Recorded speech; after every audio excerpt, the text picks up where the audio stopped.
special TV video. We have never done this before, so it's going to be kind of fun. I'm Darby Easy. And I'm Rainy Cage. So, apparently, Rainy Cage told me, hey, guess what? The season 34 season, the cast got announced, and he wants to talk about it. And I was in the area, so let's talk about it. So, we're going to talk about the 18 cast members. We won't talk about the last two because they're going to be on the upcoming season, and we have no idea who they are. So, let's begin. Yeah, so just to make sure everybody knows, we're going to be talking about the cast, so if you don't want to know that, then don't watch this video. That's right. And, yeah, we are both huge Survivor fans. I have a Survivor buff. Seen every season, sometimes multiple times seasons. I've applied for Survivor. We play Fantasy Survivor. It's crazy. Yes. You can check out my, I'll put a link in the middle here for my Survivor audition tape. It's fantastic. You'll get a giggle out of it. So we're going to talk about the cast, then just our general thoughts about each person and what we think about it. The first one is Andrea Boehlke. Andrea, her first season she played on was Boston Rob's season, Redemption Island, and then she made her reappearance in Fans vs. Favorites 2. I believe. Was she on she Russell's? No, she was on Boston Rob's Drive. Oh, okay. So. Yeah, I vaguely remember her. I just remember her being really hot. She was really hot, but she was really a good game player. What I really liked about her was she kind of learned from the best by playing with Boston Rob. And she played a really good game, but she got a little cocky at the end against like Cochran and all of them. She got blindsided. It was a great blindside. She just laughed herself out the door. So see, this is why I brought him, because he knows it's more. It's hard for me to even remember her. And he's remembering blindsides and stuff about her. So you think she has the possibility of being like a dark horse, maybe, since she learned from Boston? The problem with her is she's too big of a threat. She can do physical challenges. She's a good strategist. So she could, if she gets in herself a good alliance, she may make it far, but I don't think she'll probably make it too far this season. Alright, well, I'm going to go with you on this one because I'm not sure. Alright, next we got the famous Brad Culpepper. Not one of my favorites.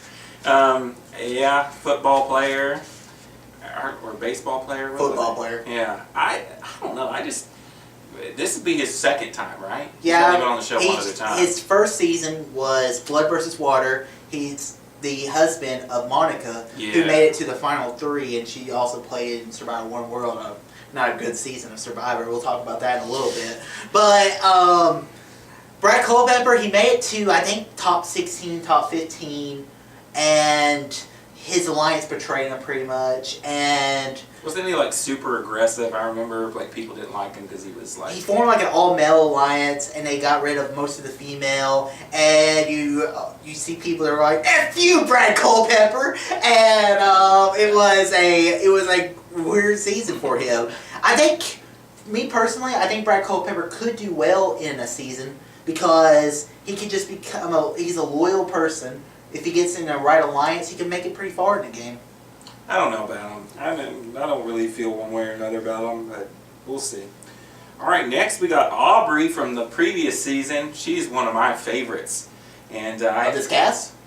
Yes, of this whole cast. I really like Aubry. She should have won last season. I'm mad that she didn't.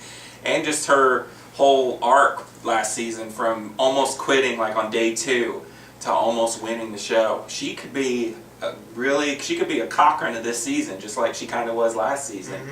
I feel like she's got a good chance. She's got a good chance. Once again, though, she's kind of a threat. So that's true. And she's not really too great at physical challenges, so they may get rid of her early. There's going to be so many mental threats in here, though. It's going to be, I don't know. She may kind of coast under, or she I don't know. She could get voted off first, or make it all the way to the end again. But I like her, but I don't know if she'll make it too far. But you never know. We don't really know what's going to happen until we actually see it. All right, let's move along. We got Caleb, famous for. He played in Big Brother 14 and in the recent season Survivor where he got pulled medically. I really like Caleb. He's in the Big Brother season 14. He was known as Beast Mode Cowboy. He won a bunch of head of household competitions, and he was really good in the in Survivor. I think if Caleb did not go out in that game, the entire last season of Survivor changes completely. I think so too. I think he would have made it far too. I mean, he wasn't really, I don't think, seen as a threat yet, anyways. And he was kind of building good relationships with almost everybody. Caleb's a guy who could go really far in a season of Survivor if he can hold up physically, because he's a loyal member. In Big Brother 14, he formed an alliance with 6 or 7 other people called the Bomb Squad. Made it to the final 4. Or no, he made it to the final 4, and if you get his loyalty, he's gonna ride with you to the end, no matter how it happens. So I don't think he can win, but I think he can make it really far in the season. Agreed. All right, let's talk about Ciera Eastin. Now, Ciera, she played in Blood vs. Water as well. She made it to the final 5, and I believe she made it to the final 9 or 10 or 8 in the last kind of all-star season. Yeah. And she was really the one that kind of forced them all to play in that last season she played in. I really like Ciera. When her last season she was in, I picked her to win the whole thing, even though she didn't. She is definitely one of my favorites. Randy Cage had her in his fantasy Survivor team, and it did not work out well for him. It did not. He got eliminated that episode. I think she's really smart, and kind of she flies under the radar. Like, she's a good strategist. She really is, and her problem is she's a talker. Yeah. And people probably get annoyed at that. Plus, she's not that strong in challenges. No. So she could be. It depends on kind of. If this is like a heroes versus villain season, she would probably be a villain. They would probably cut her off quickly. So I don't know. She could make it far, but I don't see her making it too far this season. Yeah, they don't say anything about a theme, so I don't know if this will actually be called All Stars or Heroes versus villains, or who knows? Good guys from bad. Who knows? Yeah.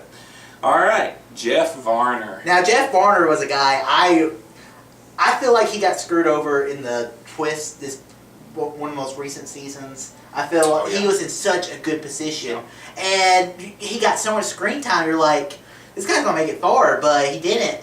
But he was so entertaining, and he also played the second season of Survivor, Australia Outback. Varner, one thing I noticed about him from his last time he played, he did a really good job of quickly adapting to new Survivor, because he's an old school Survivor player, and he adapted quickly to new school Survivor. I felt like, even though he kind of got... And he's really entertaining, too. He's going to make some great TV, and he could win a game, too. Good. If he holds up physically. To me, he kind of feels like a Richard Hatch type player. Mm-hmm. Yeah, we'll see how that goes. Okay, here's one of the old school ones that I haven't seen in a while. I think the last time she played, Cirie Fields. Last time she played, they saw her as a threat, didn't they? She's played 3 seasons. She played Survivor Exile Island. She made it to the final 4. And she played again in Survivor Micronesia, Fans vs. Favorites. Made it to the final 3. Just barely missed it. And then in Survivor Heroes vs. Villains, she made it to the final, I want to say 18. And, she's a social threat. Because she's like a lawyer or something. The way she talks is just so threatening. Yeah, she's really fun to watch, and I can't remember all of that stuff that you just remember. I just remember the last season she in, they really saw her as a threat right from the get-go. So I don't know if they're going to think the same thing this season, see her as a threat and try and get rid of her. Has she ever won before? Final 4, final 3. Oh, okay. But she's got really close. Okay. So, yeah, and she has a good story. Her first season, she was a couch potato, never gone outside more than like a weekend. She didn't want to touch leaves, if I remember correctly. Yeah. Yeah. So, and she's someone that really surprised me. I'm not the biggest Ciera fan, but my problem, maybe people will forget about her, but one thing I don't like is in Heroes vs. Villains, she was labeled a hero. She's no hero. All right. Now we're moving on to JT Thomas. Alright, JT played in Survivor Tokajin, won with his co-pilot Stephen Fishback. That's right. Then he played Survivor Heroes vs. Villains, made one of the dumbest moves in Survivor history, but in theory it could have worked. So I am not a fan of JT. I think Fishback should have won the season they were together. I remember that very vividly. I feel like Fishback was the better player. And then he made one of the dumbest moves of all time, I feel like. But that was a lot of Russell, too, in there. I mean, he's the one that convinced him. For me, it was more Parvati than anything. I mean, they were both... I remember, didn't they write him a note or something? And They gave a note to Russell saying, "Here's what you do: play the idol and get rid of Parvati." Yeah. And then they used up both idols to get rid of them. They were trying to make a really crazy move. It just didn't work out. But JT, he just seems like a good old Southern boy who... He can play the game, though. He can lie. He's really likable, too. He's the kind of guy, he's going to smile right to your face while he's stabbing you in the heart. So, and those are kind of players I kind of like to watch play. Plus, he's a good physical threat. He could make it far, or he could get taken out really early because he's a winner. Next up is Debbie from last season. Good old Debbie. Now, Debbie, she was buried coaches. Yeah. So, and she was so awesome. I really liked her, though. She was, and you know, a lot of people want to see her as like this crazy coot. There was a couple times where it felt like she was a little controlling the game a little bit. Mm-hmm. So, it'll be good fun to watch her. I don't really see her as a threat to win. In Survivor, you have to have people who are good TV. Otherwise, it becomes a boring show. And Debbie makes some great TV. She was hilarious this past season. I just feel like she gets on too many people's nerves. I don't know. I see her, she could, I don't know. I don't see her making it merge, really. Hey, maybe when Coach came back for the Ozzy season, he made it to the final two, should have won that season. It's true. Well, Coach started off kind of crazy, but he slowly, to me, started to normalize out a little bit. Or we're all going crazy. Yeah. All right, next we have Malcolm. All right, Malcolm. Malcolm played... he played in the second Fans vs. Favorites, and he also played in Survivor Philippines, where they brought the 3 people back. They brought back Penner, they brought back the Black Russell, and then Scoopin'. Oh. And he made it, in the first season, he made it to the Final 4, just barely missing the final Tribal Council. And in the second season, he made it to Final 7. I think he made it Final 8. And that's where he formed the famous alliance of the 3 Amigos. Of course, that last season he played both those seasons back to back, and he wasn't really ready physically to play Survivor. But he's kind of a fan favorite. Mm-hmm. Lots of people love him. I think he's got a good chance to make it pretty far. I like Malcolm, and he could make it far, but he's a big threat. When it comes to the guys, I think he's probably one of the biggest threats out there. I could see like maybe him and a JT and Caleb kind of alliance. Yeah. Hali Ford, I keep forgetting who that is. All right, Hali Ford she was in Survivor World Apart. She was part of the No Collar tribe, and really she didn't have much screen time. So this could be a Kelly Wentworth situation right here. Yeah, I barely remember her, so I don't know why she's in this cast of... I believe she was a lawyer, too. I'm pretty sure. She was going to school for her law degree. This is another one where I think they were trying to fill up the hot people. They were like, we need some extra hot people, let's throw her in there. So, she could play well. Well, I think she could go really far, to be perfectly honest. Alright, let's move on right along. Ozzy, good old Ozzy. This has got to be, his 4th, 5th time playing? 4th. 4th time. His first season was Survivor Exile Island, where he made it to the final 2, losing by 1 vote to the great Yul Kwan. Then he played again in Survivor Fans vs. Favorites, where he got famously blindsided by Parvati and the Women Alliance, having the idol in his pocket. And then this 3rd season was terrible. I didn't like him. He had weird. Really long hair. Yeah. He was like, dude. Yeah. He's like Crash from Finding Nemo. He was like, what's up, dude? And he was terrible. I remember all the cast members that season being like, what? Who is this Ozzy? This is not the Ozzy we watched on TV. I know. Yeah. The first season, Ozzy was really cool. He had a really good story. The second season, he was a little more cocky, but I liked that cockiness. And the 3rd time, I just didn't like him. He didn't look. It looked like he didn't know how to play. When you're compared to Coach and you're crazier than Coach, that's not a good sign. Well, we'll see. I mean, who knows? Maybe he'll come back the Ozzy of old in this one.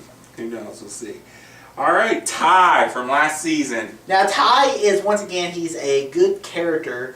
He's a guy who doesn't really, I don't think, get Survivor, to be perfectly honest. He can't play the strategy part of it. No, and I mean, I feel like he's good at finding idols and surviving. He's had a hard time. Like, he made it to the final 3, and he had a hard time, basically communicating why he deserved to win. So, once again, he could be one that people take to the end just for that same reason again, and he'll be good TV. And I really was not expecting much of him at the beginning of last season, and he turned out to be a really good character. I thought he was going to get, he's the Asian, goofy-looking, gay guy. I thought people would just vote him out, and I'm glad they did it. I'm looking forward to seeing him play again. Maybe he's learned a thing or two. Maybe he actually can play Survivor this time around. Yeah. All right. Gosh, this is probably out of everybody on this list. This is the one. She's going to win. I just don't like her being on here, but it's Sandra Diaz-Twine.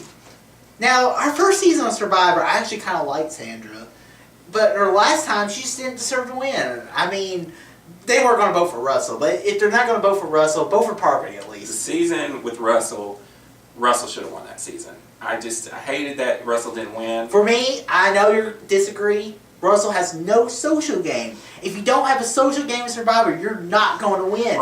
He treats people like dirt, and if you can't treat people like dirt, expect to win Survivor. Now, I love watching it. I'm not saying. I'm just giving him some advice. Be a little more social out there. We have a future Survivor player on this list who pretty much took the Russell strategy, but evolved it into something so greater, who's become one of the best Survivor players of all time.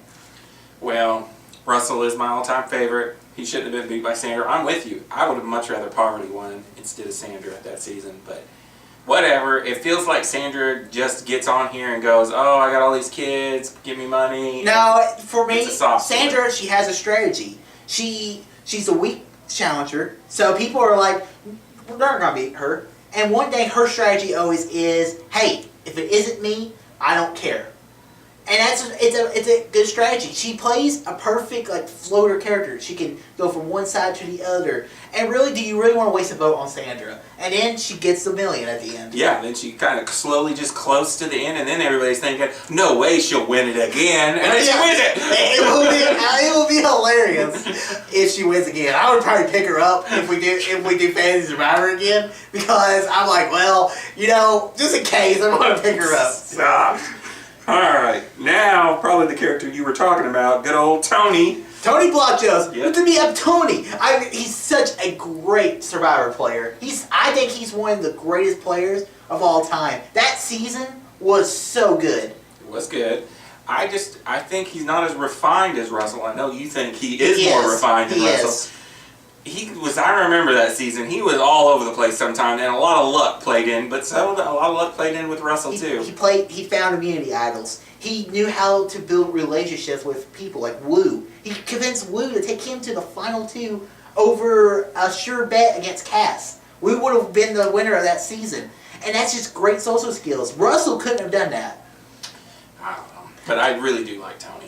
And Tony, he just gets in your head. He's a police officer, and he can really analyze a room. I just feel like a lot of times on these All-Star seasons, the previous winners are targeted at the early onset. I feel like he might be one of them ones where they're like, but hey, you've already won.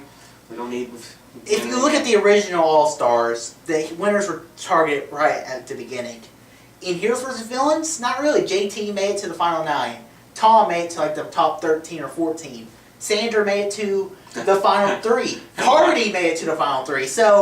And Tony's kind of the guy who kind of created the voting block formula, if you really want to look back at it. Alright, well, I am looking forward to him. Next we got Ciera Lacina, which is from Tony's season. Yeah, she was the Cops R Us partner, the one that Tony kind of betrays, even though that was more Trish than Tony, because Tony was wanting to bring Ciera along on the ride. I actually picked her as my winner pick that season. I remember. And I really liked Ciera, and I think she could go really far in a season. I remember her, but not enough to think. I don't know. She's one of them ones. I don't know why they're in the list, or just somebody to go against Tony. Maybe I don't know. When you do an All-Star season, some people don't want to come back, and then she is someone who could have gone really, really far if something didn't happen. She reminded me of Stephanie from the old days. I really like Stephanie. Yeah. I know. Yeah. Pull out, ball. Yeah. That's who she reminded me of. All right, Troyzan. I love Troyzan, but I just don't think he's got a chance to go far because he doesn't have much of a social game. He's too much a character. Yeah, I mean, but he's good. We'll see. I mean, he didn't even get picked when it was the fans' choice last. I don't think people care about One World because no one from that season got picked up for a second chance. That's probably what it was. But. So I don't like Troyzan really that much. So I mean, I liked him, but that season was so terrible that you would root for anyone. I remember he was so outnumbered and everything, but he just kept on. You can't beat me! And then he got beat. So it was still a cool moment. Alright, and last but not least, we have Ciera Dawn Thomas, which I thought was Crying Dawn, but it is not. She was a Worlds Apart. She was part of the Blue Collar Tribe Alliance. I just can't remember. I even looked at her picture and I was like... She was a person who kind of just floated on, and she made it to the final 5, and I just didn't remember like her because she wasn't loyal to Mike. She was loyal to Rodney for some random reason, and I just didn't care for her. But she is someone, I will say, she could pull, once again, she could pull a Kelly Whitworth moment. She could make it really far in the game because people are probably like, who? Yeah. I can see that too. They're going to be going after the big names, the serious threats. Oh, that's okay. And then, like we said, there's 2 people, we're not going to say their names, from season 33, which is airing this fall. Yeah. That apparently are really good because they're going to make it on this season too. So, yeah. What do you think? Final thoughts and maybe your final 3. My final 3, I don't think it's going to be right. So I'm just going to guess 3 random people. I'm going to go Jeff Varner, Haley, and the Ciera girl, because I don't know who's going to make it in the end, because you can't go with your favorites if you want to win. Well, now that he said that, I'm going to go with my favorites. I'm going to go with Ciera. I'm picking her again. Damn it, you better go. I'm going to go with Tony, because if any of the previous winners have a chance, I feel like Tony's the one. We'll see. And then I'm going to go with, I've done forgot. Oh, I'm going to go with Aubry, because she should have won last season, and I feel like she's going to be a dark horse again. I don't think a lot of this new cast probably paid attention to her the last season, I'm hoping. But who knows what's going to happen? I mean, the 2 new birds could play and win. I mean, yep. if we look at like at the heroes versus villains, knowing who Russell was, he made it to the final 3. And they must be really good because they just finished filming the fall season. They're getting ready to start filming this season. To bring 2 people back, that's kind of rare. 2 people back from one season, and they're only going to have like a month in between filming, so... That'd be rough on them. Yeah. I feel bad for them. Yeah. I can't wait to watch you suffer. But yeah, all right. Well, that's I guess all we want to talk about. We love Survivor. I guess we'll peace out now. I'm good. This is Rainy Cage. Go to rainycage.com. Check out all my reviews. Go to my YouTube channel at Darth Easy. I do movie, TV, video game, anime, and book reviews. All too easy. Peace out. If you like this video, click that like button. If you want to keep up to date on all my videos, click this glorious subscribe belly button. If you want to see my last few videos, click over here. This has been a Rainy Cage production. Peace out.